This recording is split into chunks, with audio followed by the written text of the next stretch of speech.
hunger drove cat and dog from the Tower of Burn, as Cat's pack was full of nothing but treasures from their time here in the Floodlands.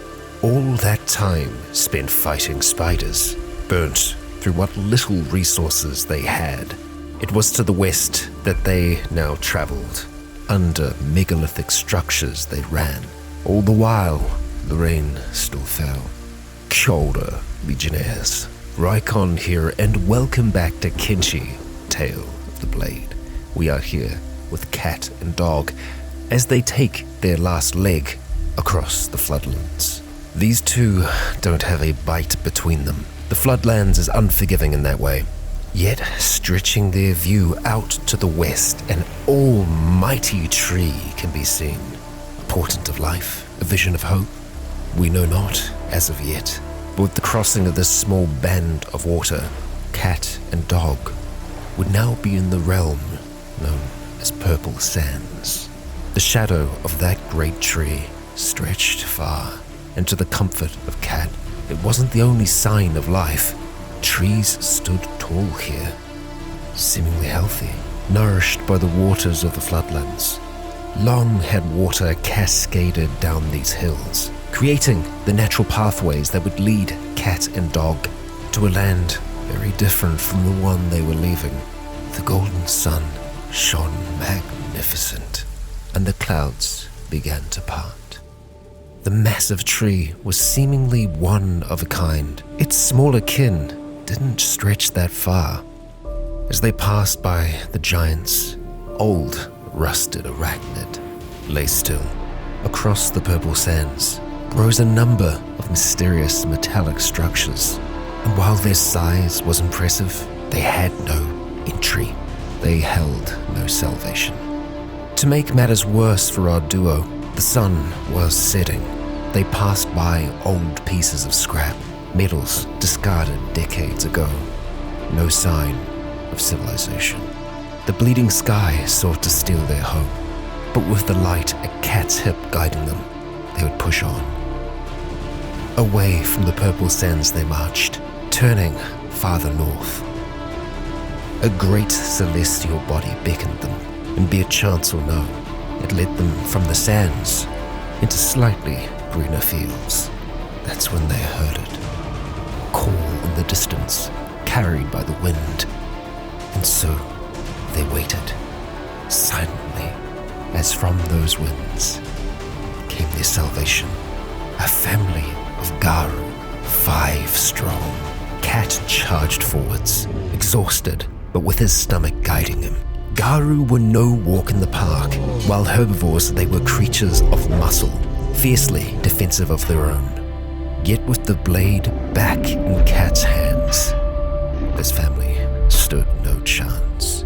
After removing all the strange cylinders from his pack, Cat got straight to work. Drying the meat over his fire, cat and dog would eat well this night.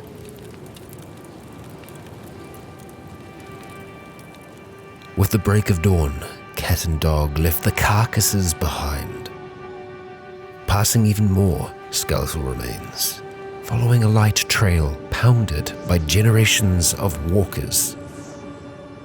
It was here that they would be leaving the enigmatic structures of the Purple Sands behind. Trusting his gut and following the bodies of night led Cat to the meal they needed. It wasn't civilization, but it would keep their packs full and their bellies fuller for days to come.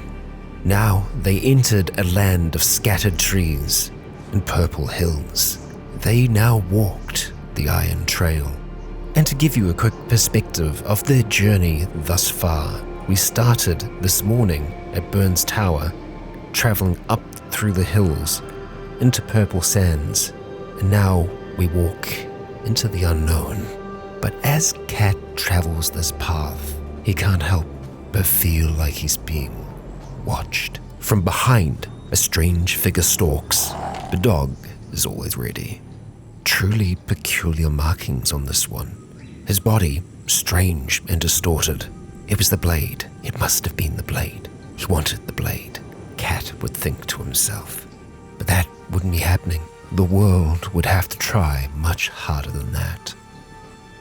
The rains fell once again, kinder than in the floodlands, as the duo continued onwards. In the distance, the great sea could be seen, and there was a comfort in that.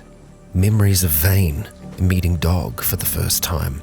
It seemed like an age ago, and in a sense it was. Since then, they'd made a name for themselves in Mongrel and battled endlessly against the Fogmen. The name Beakbane meant little to those outside of Vane, but it was one that Cat still cherished. But as his mind wandered, Cat hardly noticed the thinning trees, but the great purple hills of the distance brought him back to reality. This was the true marker of the Iron Trail and of the rich ores these hills contained. But beyond the spectacle and the distant skeletal forms of the spiders, long since seized up, this was yet another dead land. Yes, there was life here, but very little of that would help Cat train. It's not like he could go around punching trees all day. While the rain may seem pleasant, don't let that fool you. As here on the coast, like in Vane, the rain stings. Yes, it has an acidic touch. Yet thankfully for Cat and for Dog, the two are well protected. Resting for a moment to eat, they take in the vista of what is yet to come. A coast of strange hues, acidic waters, and some not so static guardians. They spotted the spiders from atop the hill. They seemed static, still like the others. Yet on that light breeze came the sound of machinery. With a start, the old thing lurches forwards, and the battle begins.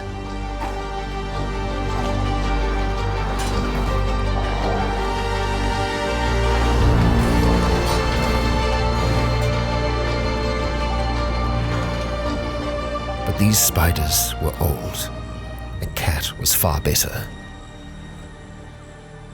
And so he patched up his friend and happily continued on, knowing of course now that what seems dead isn't always dead.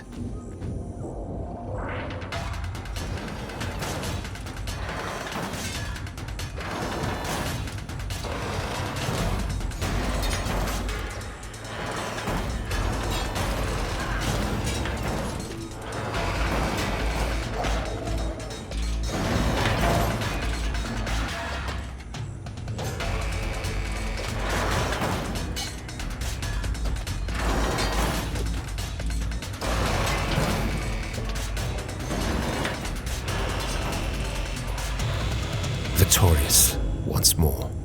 And with yet another fight finished, all that Cat had seen, all that Cat had fought, could never prepare him for what would come next. Thinking them at first to be some massive form of mushroom, a tree of some kind. But the rare creature that Cat was witnessing was something known as a Leviathan. They were what gave this coast its name. One of the creatures seemed much larger than the other, an adult perhaps, and the one closer to Cat, nothing more than a baby. The coast was littered with spiders, one of which Cat would have to dispatch before getting closer to these creatures. Nothing that he hasn't done before. The closest did indeed seem to be some kind of pup, not unlike Dog once upon a time. Yet this massive creature could surely crush the two of them in an instant. Part of Cat wanted that fight, that challenge, but there were only two of these things, relics, just like his blade, to kill, just for the sport of it. No, that wasn't Cat's way. They'd leave the gentle giant to its dinner of shrubs and bugs as they continued northwards, keeping a close eye on the other giant. Mother? Father? Hard to tell, but without knowing it, Cat was walking into a trap. The smell of blood should have been a giveaway.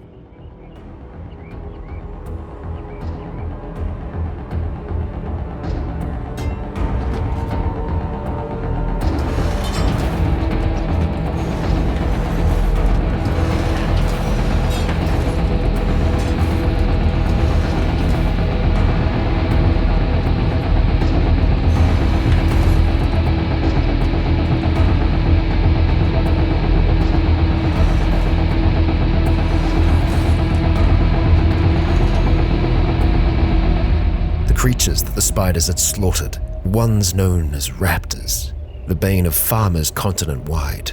Their meat, though, was foul, often liked by hivers, a delicacy that Cat became all too accustomed with from his time in Vane. The garu nearby was nothing more than an empty carcass. There would be no meat for Cat, but their supplies were still looking okay, and while the sun had not yet set, it was certainly getting lower. But with all that Cat had seen this day, it compelled him to travel farther. Passing one of the massive beasts, they began to round the coast. They were nearing the farthest northern point of the continent, and Cat was certain they'd find no shelter here. Yet atop this almighty mound, a rune remained. Shattered and long forgotten, it would barely make a shelter, but for Cat and Dog this night, that would be enough. As the sun sets, Cat is thankful to be alive.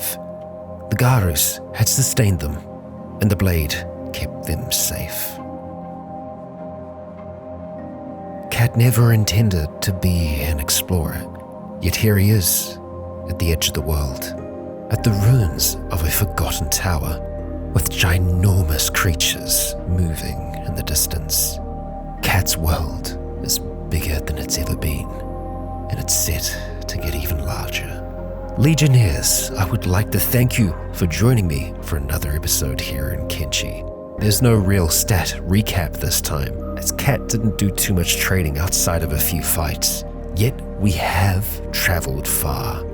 Looking into our map here, we have where our journey began, where we traveled through the hills up into the purple sands, and then north along the Iron Trail, around the coast, out towards the water, and into what is now known as the Leviathan Coast. And where we stand was once a watchtower belonging to the Second Empire. And while we are relatively far north, we are not at the most northern tip, which would be just down here. And that is somewhere we shall be walking with Cat. There's no doubt in my mind. I ask you all, if you enjoyed today's episode, please consider leaving a comment or a like to let me know if you enjoyed the show. For now, I have been Rycon. You have all been awesome. And until next time, stay tuned.